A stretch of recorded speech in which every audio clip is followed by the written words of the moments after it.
Salam jumpa kembali saudara di dalam sesi firman Tuhan.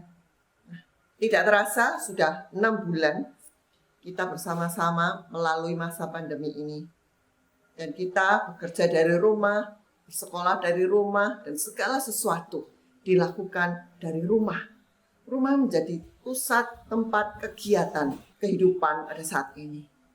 Dan dengan demikian, manakala biasanya masing-masing bepergian ke sekolah, ke kantor, itu tidak akan mengganggu banyak hal dan tidak terjadi begitu banyak gesekan-gesekan.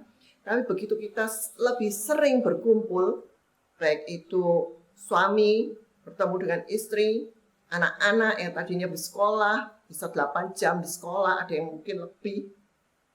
Tapi sekarang mereka harus di rumah dan orang tua harus berinteraksi dengan mereka.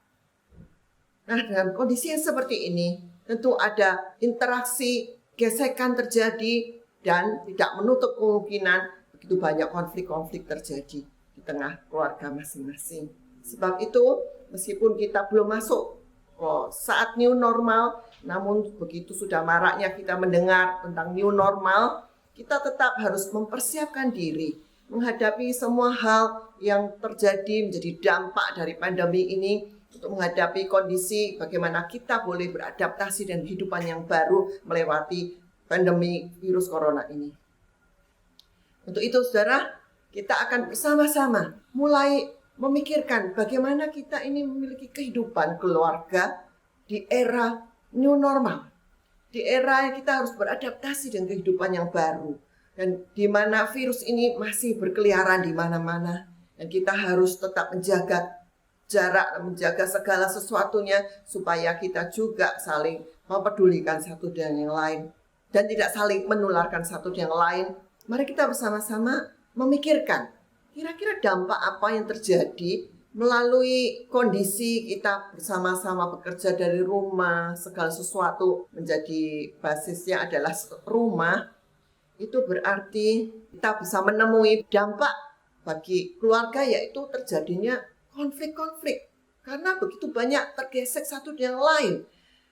Dan konflik ini memang tidak bisa dihindarkan. Dalam kondisi tidak pandemi pun bisa saja terjadi. Yang paling penting adalah bagaimana kita dapat memiliki skill dalam mengelolanya, keahlian dalam mengelolanya, sehingga konflik ini justru membuat kita benar-benar mencapai tujuan yang utama tadi. Mencapai tujuan sehingga masing-masing anggota keluarga justru mengalami perubahan yang makin indah di dalam Kristus. Bukan justru mengalami kehancuran, mengalami segala kepahitan, tawar hati karena terus bergesek satu dengan yang lain. Karena waktu berkumpul bersama begitu intens dan begitu banyak, lebih banyak dari waktu-waktu sebelumnya. Kalau kita berpikir tentang konflik keluarga, apa penyebabnya biasanya, saudara? Banyak, ya. Tapi saya hanya mengambil 3 hal di sini dan mungkin hanya bisa membahas mengenai konflik yang terkait dengan krisis komunikasi. Yang lain akan dibahas di sesi ibadah berikutnya. Jadi kita mau melihat betapa pentingnya komunikasi itu, kita mau sama-sama mengetahui dan mempelajarinya, bahwa komunikasi yang sehat itu merupakan kunci utama untuk menuju keluarga yang bahagia. Komunikasi yang demikian tidak dapat terjadi begitu saja dalam keluarga. Mengingat pada dasarnya suatu keluarga itu diawali oleh penyatuan 2 individu yang berbeda. Tidaklah mengherankan bila berbagai benturan akan banyak terjadi guna menjalin komunikasi yang sehat. Ada berbagai benturan, saudara, karena 2 pribadi yang berbeda menyatu. Komunikasi tidak hanya mendisiplinkan, tetapi juga untuk mengajar atau memuridkan, bila itu komunikasi untuk anak. Ya. Bahkan juga untuk pasangan, kita juga saling menggembalakan satu dengan lain. Ya, untuk yang pertama kita akan bersama-sama mempelajari bagaimana kita berkomunikasi terhadap anak. Komunikasi tidak hanya mendisiplinkan, tetapi juga mengajar atau memuridkan, menggembalakan atau membimbing anak-anak kita kepada jalan Allah. Seperti pengajaran dari Ulangan 6. Komunikasi yang utuh terjadi sementara berbaring, bangun, terjaga dalam perjalanan, dan sementara juga duduk. Komunikasi itu terus Tuhan minta orang tua melakukannya untuk anaknya. Tentu dengan segala kebijaksanaan dan pertimbangan yang akan kita bahas bersama-sama. Para orang tua sering terlalu sibuk untuk memiliki waktu berkomunikasi dengan anak-anaknya. Kecuali ada sesuatu yang tidak beres. Entah dianya terlambat bangun, atau mungkin pelajarannya merah semua, baru diajak berkomunikasi. Manakala kondisi baik-baik saja, terlalu sibuk untuk mengurus dirinya dan tidak pernah diajak berkomunikasi. Selagi tidak ada masalah, tidak berkomunikasi. Hal ini padahal merupakan kebiasaan yang baik manakala kita tidak ada masalah apapun, tapi kita selalu mengambil kesempatan itu untuk menyiapkan jalan bagi pembicaraan sehingga pada situasi-situasi yang tegang sudah terbiasa untuk berkomunikasi. Kita tidak akan pernah memiliki hati anak-anak kita jika kita berbicara dengan mereka hanya ketika sesuatu berjalan tidak beres. Tugas orang tua adalah menggembalakan hati anak-anaknya. Frasa menggembalakan hati dipakai untuk memberikan bentuk yang jelas terhadap proses membimbing anak-anak kita. Itu berarti membantu mereka memahami diri mereka sendiri. Karya Allah, jalan-jalan Allah, bagaimana dosa bekerja dalam hati manusia, dan bagaimana Injil bisa sampai kepada mereka pada tingkat paling mendasar dan kebutuhan manusia. Menggembalakan hati anak-anak yang juga mencakup membantu mereka mengerti berbagai motivasi, tujuan, keinginan, harapan, dan hasrat. Percakapan yang berwawasan dan tegas membutuhkan waktu dan keluasan. Anak-anak tidak akan mencurahkan isi hati mereka atau membuka dirinya menurut jadwal yang kita minta. Orang tua yang bijaksana berbicara ketika suasana hati anak-anaknya sedang baik. Itu yang dimaksud dalam Amsal 25 ayat 11. Perkataan yang diucapkan tepat pada waktunya adalah seperti buah apel emas di pinggan perak. Apa maksudnya? Apel emas di pinggan perak. Buah apel lumayan ya, besar seperti ini. Dari emas. Mahal. Berharga tidak, saudara? Berharga. Di pinggan perak. Cangkir. Ya, pinggan itu seperti tempat minum yang raja-raja zaman dahulu, saudara. Pinggan perak. Di sana perak juga ada harganya, sudah bukan barang sembarangan. Ini menceritakan apa, saudara? Manakala kita berbicara dan perkataan kita itu diucapkan tepat pada waktunya, itu akan dihargai. Kalau kita melihat apel emas di pinggan perak, kira-kira orang lihat memperhatikan nggak, saudara? Memperhatikan dulu. Apa itu? Ada emas, emasnya bentuknya apel. Wah, mengkilap juga nih pinggannya. Akan diperhatikan dan juga dikagumi. Begitu banyak sebagai orang tua kita mengucapkan segala sesuatu tidak tepat waktunya. Terkadang menurut mau kita sendiri, yang terjadi apa? Anak kurang menghargai. Anak kurang memperhatikan apa yang kita ucapkan. Dan pada akhirnya kita menjadi frustasi. Kita kadang-kadang menuduh bahwa anak itu yang tidak menghormati kita.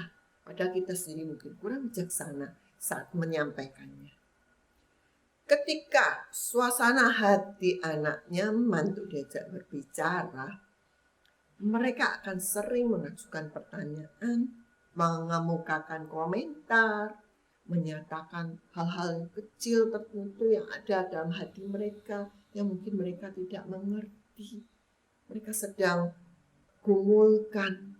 Dan pada saat-saat seperti itu, kita akan bisa berinteraksi dengan baik dengan anak-anak kita. Dan manakala suasana hati mereka kacau, mereka perlu berbicara, kita dapat memanfaatkan momen yang penting ini sehingga mereka boleh mendapatkan rasa nyaman dengan kehadiran kita karena kita ada di saat mereka sulit dan kita benar-benar memahami bagaimana menyampaikan dengan nyaman dalam hidup mereka, untuk hidup mereka. Untuk melakukan hal ini, mungkin kita harus membatalkan sesuatu. Misalnya, saat itu kita sedang memasak, atau mungkin kita sedang melakukan sesuatu pekerjaan.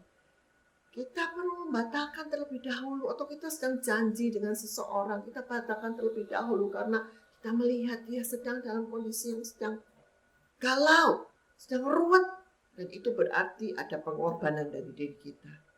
Berilah perhatian khusus, apalagi di saat-saat mereka sedang mengalami kesulitan dalam hidupnya. Kita harus menjadi pendengar yang baik. Kita akan kehilangan kesempatan berharga jika kita hanya mendengarkan anak-anak kita dengan setengah-setengah. Sambil main HP, Itu yang terjadi, kita mendengarkan setengah-setengah.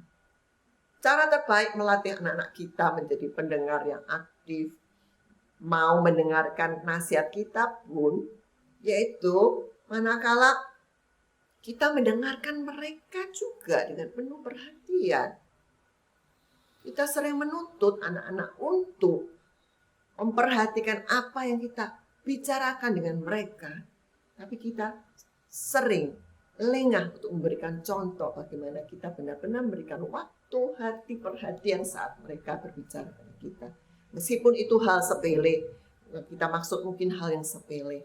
Tapi manakala kita memberikan kesempatan seperti itu, anak mengerti bagaimana yang namanya menghargai orang lain saat berbicara.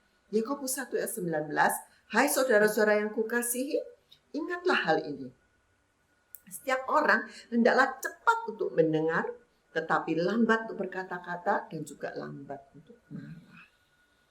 Ada yang menganggap bahwa mendengarkan ialah berdiam diri dan pada kesempatan-kesempatan yang ada akan mengatakan sesuatu. Sehingga dalam pikirannya waktu mendengarkan anak berbicara selalu memikirkan, oh ini harus aku katakan ini nih, supaya dia dibenerin yang ini nih.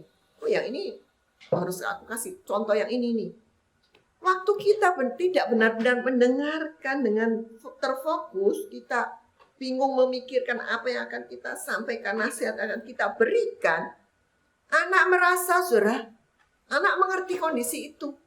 Amsal mengingatkan kita bahwa orang bebal tidak suka pada pengertian, tetapi hanya suka membeberkan isi hatinya. Amsal 18 ayat 2. Jangan kita menjadi orang tua seperti itu. Bahkan Amsal 18 ayat 13 juga dikatakan, jikalau seseorang memberi jawab sebelum mendengar dengan tepat, itulah kebodohan dan kecelaannya. Saudara, cukup keras ayat ini. Dikatakan kita pun sebagai orang tua yang boleh dikatakan makan asam garam lebih banyak dari anak kita pun, manakala kita tidak benar-benar mendengar dengan baik, mendengar dengan benar, dan kita buru-buru memberikan jawaban, cepat berkata-kata. Dikatakan tadi, kita adalah orang yang bodoh. Itu sulit untuk membedakan kapan harus diam dan mendengarkan, sebab tidak seorang pun yang mengatakan mendidik anak itu mudah. Kadang-kadang perlu berhenti dan memikirkan apa yang telah kita katakan. Cerna kembali, apa ya aku tadi katakan pada anakku ya? Kira-kira tepat tidak? Itu membangun tidak? Dan pikirkan juga mengenai apa yang belum kita dengarkan. Yang satu ini sering kan kita terlewat, saudara. Kita banyak kadang masih memikirkan apa yang kita katakan, tapi kita jarang dan kita lupa untuk benar-benar memikirkan, kira-kira aku tadi belum mendengarkan apa ya? Dia tadi ngomong ini, oh ya ini kayaknya belum saya tangkap.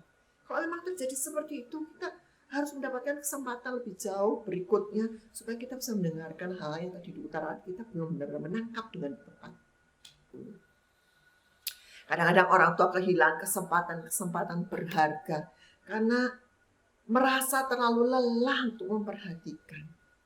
Ya Bu, sudah seharian bekerja, pulang saja sudah larut malam, sudah lembur, sudah capek, rasanya tenaga sudah diperas habis. Bagaimana saya bisa memberikan perhatian lagi? Memang saudara, siapa bilang bahwa bekerja tidak capek? Siapa bilang bahwa mendidik anak itu tidak suka? Tapi untuk itulah Tuhan Yesus sudah mati buat kita, sehingga kita dimampukan untuk melakukan bagian yang sudah Tuhan percayakan kepada kita. Kita mulai merasakan dimensi fisik ini ya makin lelah dengan nyata ketika anak-anak kita menginjak belasan tahun. Waktu masih kecil, kapanpun kita bisa menemui mereka. Ya, mungkin sebelum mereka tidur di malam hari dan tidak terlalu larut, mereka bisa diajak untuk bercakap-cakap. Tetapi ketika anak-anak berusia belasan tahun, percakapan berlangsung pada saat-saat yang kadang-kadang lebih malam. Saya sendiri juga tidak tahu pasti mengapa, tetapi kerap kali kesempatan-kesempatan penting untuk komunikasi itu datang kadang-kadang pada malam hari atau kadang-kadang waktu kita benar-benar sedang sibuk. Dan orang tua yang bijaksana akan tetap berbicara ketika anak-anak siap untuk diajak berbicara. Bukan anak-anak dituntut untuk menyesuaikan diri dengan diri kita, tapi kita benar-benar menyediakan waktu, benar-benar memberikan perhatian, dan benar-benar memanfaatkan kesempatan yang benar-benar ada saat dia benar-benar terbuka dan bisa untuk diajak berkomunikasi. Amsal 15 ayat 23, seseorang bersuka cita karena jawaban yang diberikannya, dan alangkah baiknya perkataan yang tepat pada waktunya. Dan kita juga berlatih untuk menangkap kesempatan-kesempatan, kairos-kairos bersama anak kita untuk memberikan nilai-nilai kerajaan Allah dalam masalah yang sedang dia hadapi, dalam segala pemikiran yang sedang dia utarakan, tapi tanpa dengan sikap menggurui terhadap mereka. Apalagi untuk anak-anak yang mulai remaja. Komunikasi yang tepat untuk menuntut ketahanan mental, saudara. Terkadang kita sudah menyediakan waktu dan dia sepertinya mau diajak berbicara. Begitu kita dekati, ternyata dia dekat-dekat sama aku. Kalau kita tidak siap menjadi seorang yang benar-benar mau mengosongkan diri, merendahkan diri sedemikian rupa, demi dapat melayani anak-anak kita, menjadi dolos supaya anak-anak kita bisa tertolong, dan kita tersinggung di sana, kita marah terlebih dahulu di sana. Yang terjadi adalah anak kita tidak bisa tertolong menghadapi kehidupannya. Kita harus menjaga pikiran kita agar terfokus. Hindarkan godaan-godaan untuk memburu soal-soal yang tidak penting. Menjadi orang tua yang terlalu kepo memang tidak mudah, saudara.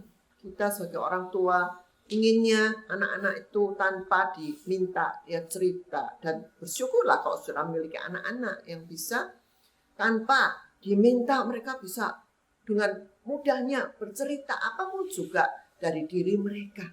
Tapi memang ada tipe-tipe anak yang benar-benar tertutup, dan manakala kita mau mendekati, kita mau benar-benar mengajak dia berkomunikasi, kita perlu bahasa kasih tertentu supaya dia benar-benar mendapatkan kesempatan untuk bisa membuka dirinya.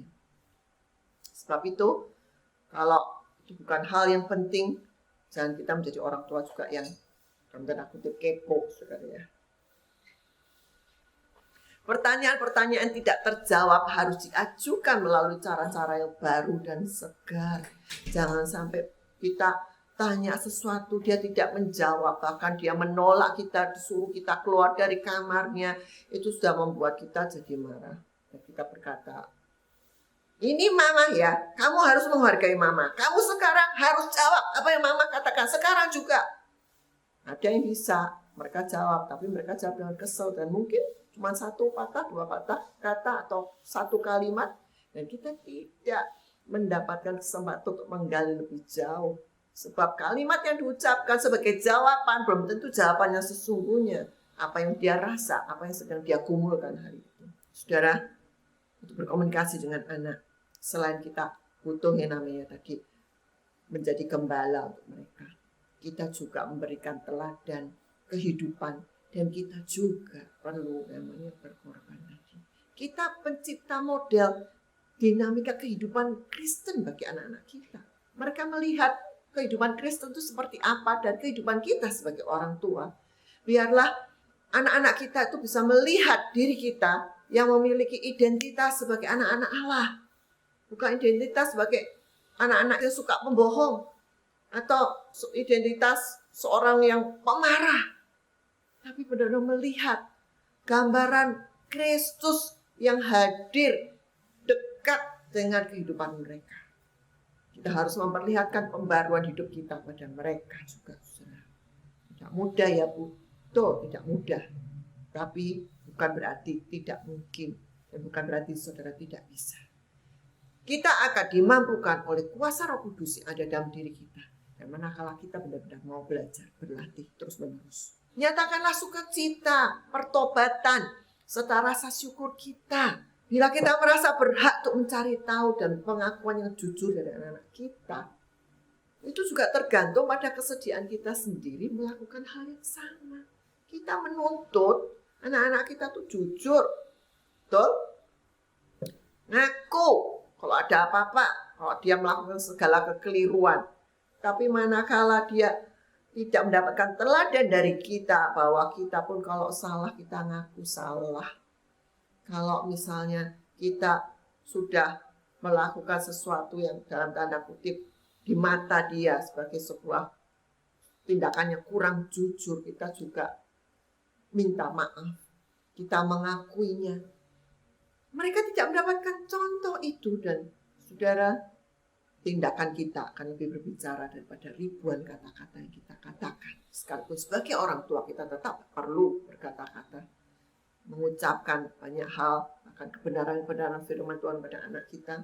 Tapi teladan hidup itu sangat diperlukan. Seorang ayah yang punya 3 orang anak menceritakan, dia telah berbuat salah terhadap salah seorang anaknya. Dia telah berbicara kasar, bahkan pukul anaknya sampai ya tidak hanya bekas, bahkan berdarah. Ia kelihatannya sangat menyesali perbuatannya. Ketika ditanya, Pak, apa yang dikatakan anak Bapak ketika Bapak meminta maaf padanya? Meminta maaf? Saya belum meminta maaf. Oh, jadi Bapak menyesali perbuatannya, tapi Bapak belum minta maaf? Iya. Ayah ini tidak akan pernah membuka komunikasi dengan anaknya kecuali ia bersedia merendahkan diri dan mengakui kesalahannya terlebih dahulu. Wah ya gengsi dong, masa ayah harus minta maaf terlebih dahulu? Saudara, ada cara meminta maaf dengan elegan, tapi kita harus menunjukkan bagaimana kita menjadi teladan mengaku kesalahan. Saudara, kita sudah mendengarkan bagaimana pentingnya komunikasi itu. Dan dengan demikian kita mau berkomitmen. Saat kita menjadi orang tua, dan kita pahami bahwa diri kita adalah gembala-gembala buat anak kita. Jangan lupa mengembalakan hati mereka. Raih hati mereka dengan memahami mereka. Bukan mereka yang harus mengikuti jadwal kita untuk berkomunikasi, melainkan kita boleh benar-benar menyediakan waktu untuk berkomunikasi dengan mereka.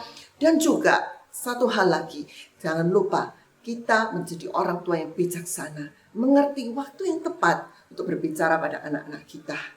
Juga bagaimana kita memahami perasaan dia, kondisi dia. Kita memiliki ketahanan mental saat menghadapi respon-respon yang mungkin kurang mengena di hati kita dengan semua kondisi sebagai seorang anak yang harusnya dalam tanda kutip hormat pada kita. Dan kita bisa memahami, terkadang itu bukan karena hormat, tapi karena mereka sendiri punya problem dalam diri mereka, terhadap diri mereka, juga terhadap orang-orang, mungkin teman mereka, di sekolah mereka, dan berbagai hal yang harus mereka hadapi dalam pergumulan mereka menjadi seorang muda.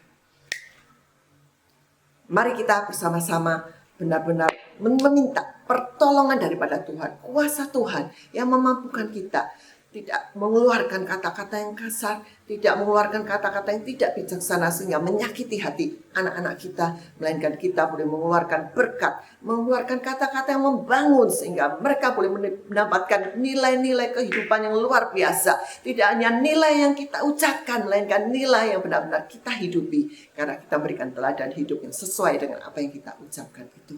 Mari kita bersama-sama berdoa. Tuhan Yesus, terima kasih untuk anak-anak yang Tuhan beri. Terima kasih untuk setiap anggota keluarga yang Tuhan titipkan. Dan Tuhan bersamakan dalam hidup kami. Kami sangat meyakini tidak pernah kebetulan semuanya dalam rencanamu, dalam perhitunganmu Tuhan. Dengan segala keberagaman karakter dan pribadi. Tuhan yang akan menolong kami semua untuk benar-benar berlatih dan bersiap menjadi penolong-penolong, menjadi hamba-hambamu Tuhan buat orang-orang yang ada di keluarga kami, sehingga satu persatu akan juga hidup kami boleh makin serupa dengan Engkau, karena kami boleh berespon dengan tepat, kami boleh berkomunikasi dengan baik, dan kami boleh menyampaikan kebenaran-kebenaran-Mu lewat kehidupan kami, lewat kata-kata kami, sehingga kami semua boleh bertumbuh dan mencapai tujuan-Mu yang semula ya Tuhan, yaitu menjadi keturunan-keturunan ilahi. Terima kasih Tuhan, kami percaya kuasa-Mu, penyertaan-Mu, firman-Mu yang akan terus berbicara pada setiap kami. Di dalam nama Tuhan Yesus Kristus kami sudah peralaskan doa kami ini. Haleluya. Amin. Selamat bertemu kembali di dalam ibadah online berikutnya.